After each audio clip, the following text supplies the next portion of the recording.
It can be our little secret. Yellow John Deere wheels are on my Allis Chalmers. Yikes. I should probably paint them orange, huh?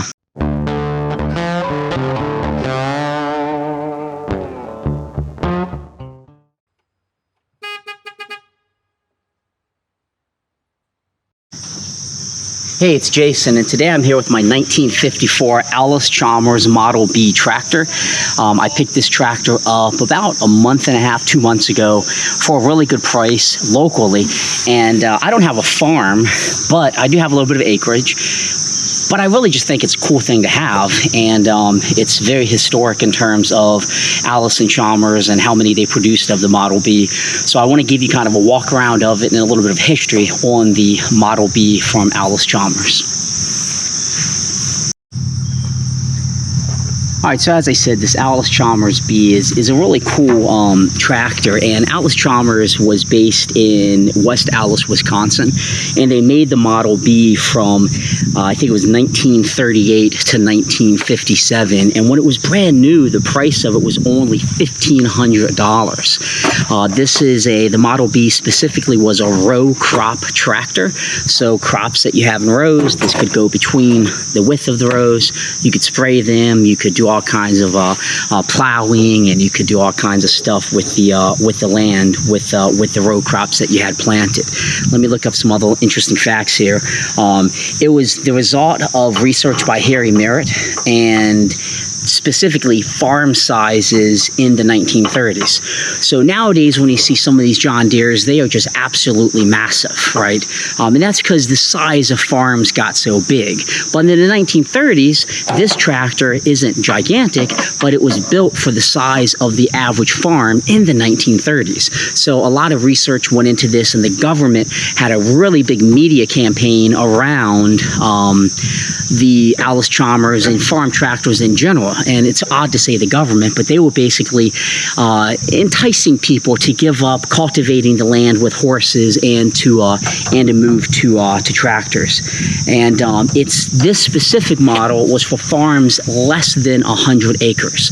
So they really hit a sweet spot because there was a ton of farms in the 30s, 40s, 50s that fit that. It's considered an industrial tractor. You can hook up one plow to it.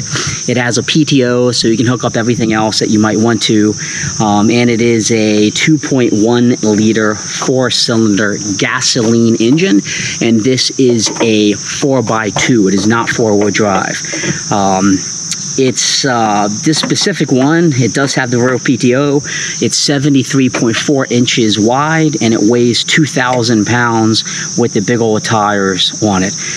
They produced a ton of these. It has a 6-volt electrical system that is still on it. I did not change it to 12-volt, and I'm probably going to keep it with 6-volt only because that's how it was in 1954. And the drawback of, obviously, a 6-volt system is if you have lights on the front, if you mount aftermarket lights, or lights on the back, or if it's really cold, the 6-volt may struggle just a little bit to get it started. I really like having these different tractors. I would like to get another Allis Chalmers, and I would like to get an old Ford, because we're going to put them away in our museum, as we call it, and I think it's just a piece of history. This is way older than me. To put this in perspective, you know, this tractor was, what, close to 30 years old when I was born. So this was an old tractor when I was born, and the fact that it still runs as great as it does is a testament to the quality coming out of that Allis Chalmers factory in Wisconsin. So enough of me talking. A lot of what I mentioned you can get on tractordata.com. I just wanted to give a little bit of history, and maybe to make myself seem like I knew a little bit more about the tractor than I did. Let's do a walk around of it so you can see what it looks like. I'll show you the limited knowledge I have of it, and then I'm going to do a drive, and you can experience what it's like to drive.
Okay, so let's talk about this a little bit.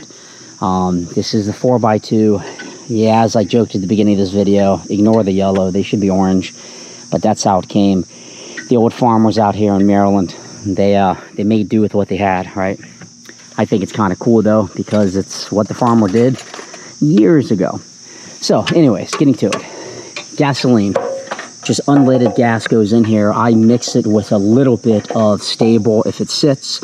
I did put some Lucas treatment in this just to run it.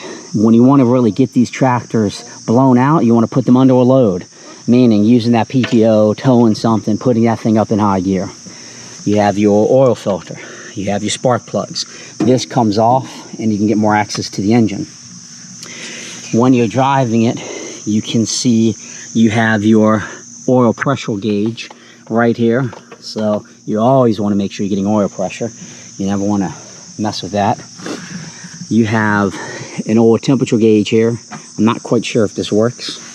Your coolant right here. I'm told it takes just green coolant, like you put in like a Chevy Silverado. My grill is dented just from use, but you can see the radiator behind it.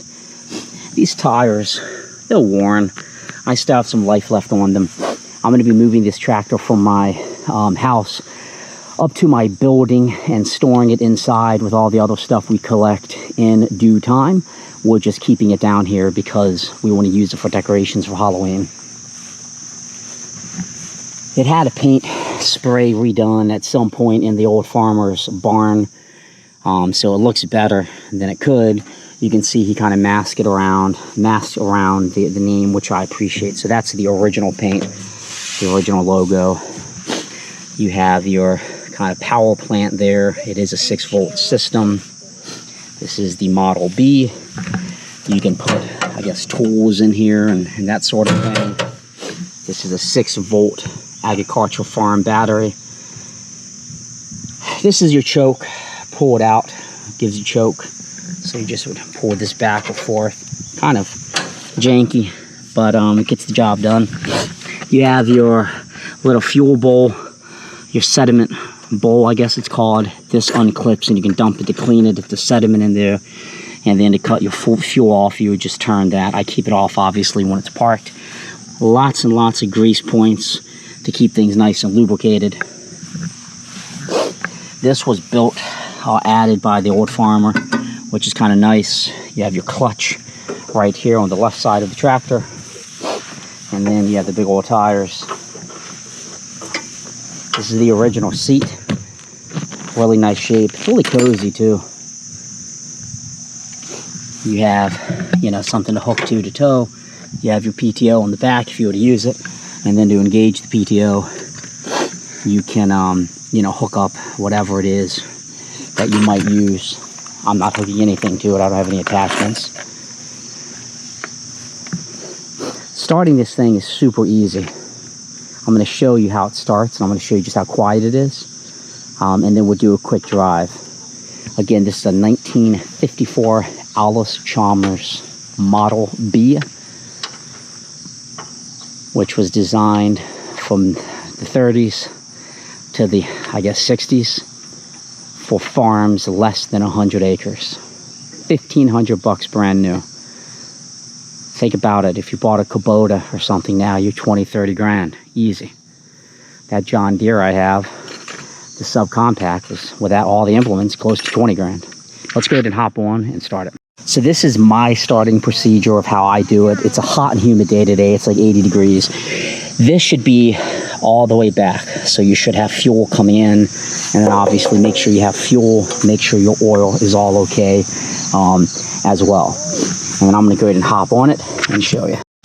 Now, one thing about all of these tractors I noticed, I always wore boots because I would not trust myself getting on this with tennis shoes. But it's kind of a pain. I just step up, step here, and turn around.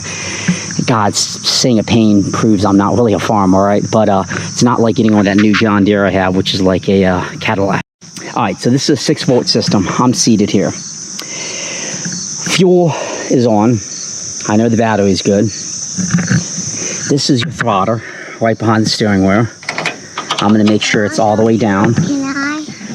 And then this is your gear shifter. of how you would actually shift it. To the left of the steering wheel is the clutch, and to the right is the brakes. So the first thing I do is, I know it's in neutral because I just confirm. I have my brakes engaged and locked. And the way that you would do that is when you're holding these brakes in, on each side there's these little tabs, and you slide that up and you can see now that left brake is coming up. So I'm basically going to make sure they're locked, and always make sure it's not in gear. I'm going to pull the power button out. So now my power system's engaged. And then this guy I'm going to pull, and it's going to basically give me the energy to the engine to start. So I've now started it.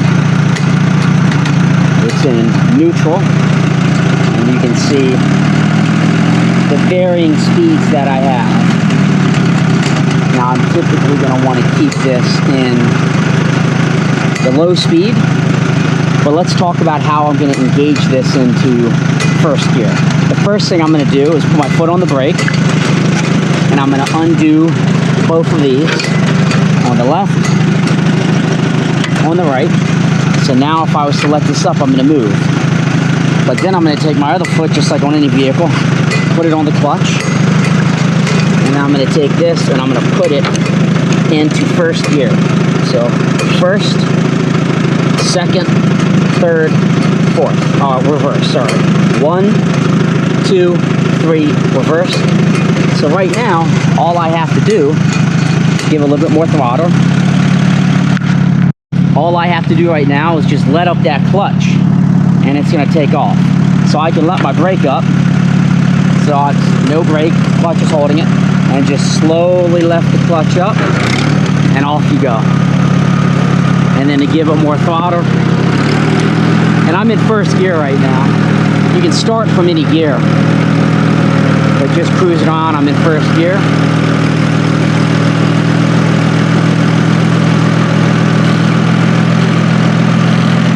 Let's go in a circle here. Now if I wanted to stop, just like any vehicle, I'm just going to throw my clutch in, and I'm just going to hit my brakes. Then I'm going to go ahead, I'm going to put it in no gear. I'm going to continue to keep my feet everywhere for safety. Next, I'm going to lift up. My brakes are locked. It's in no gear. I can let the clutch out. I can go ahead and turn my speed down. Check my amperage. And I can cut it off. And that's ultimately how you would start this 1954 Allis Chalmers Model B. So let's go ahead and take it for a drive, huh?